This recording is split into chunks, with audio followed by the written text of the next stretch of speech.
Depuis 2009, les traités européens prévoient explicitement que tout État membre peut décider unilatéralement de se retirer de l'Union européenne. Une fois prise, une décision de quitter l'UE s'ouvre 2 ans de négociations extensibles pendant lesquelles l'État concerné et l'Union doivent définir les termes de leur nouvelle relation. Négociations dignes du plus compliqué des divorces compte tenu de l'imbrication des législations nationales et communautaires et de la profondeur des liens tissés au fil des ans dans des domaines aussi variés que l'économie, la finance, la sécurité, le social, l'environnement ou la culture.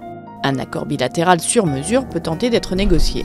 Le pays sur le départ peut aussi demander à rejoindre un espace déjà existant entretenant des relations privilégiées avec l'UE, comme l'espace économique européen qui garantit à l'Islande, à la Norvège et au Liechtenstein la libre circulation des personnes, biens et services au sein du marché unique européen, avec peu de droits de regard sur la législation communautaire à respecter en contrepartie. Si au bout de la période de négociation aucun accord n'est trouvé, le pays qui fait sécession devient un simple pays tiers au même titre que n'importe quel pays comme par exemple les États-Unis ou la Chine. L'accès privilégié au marché unique est supprimé. Fini aussi les droits spécifiques en matière de retraite, résidence, travail, vote, conférés aux ressortissants de l'État en question dans les autres pays de l'UE, et vice-versa. Les droits de douane dans les échanges commerciaux sont, eux, restaurés. Des conséquences sont aussi à prévoir dans les relations entre le pays quittant l'UE et le reste du monde.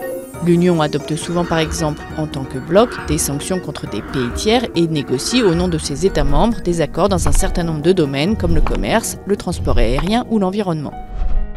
Casse-tête donc en perspective, d'autant que l'Union européenne n'a jusqu'ici connu que des élargissements.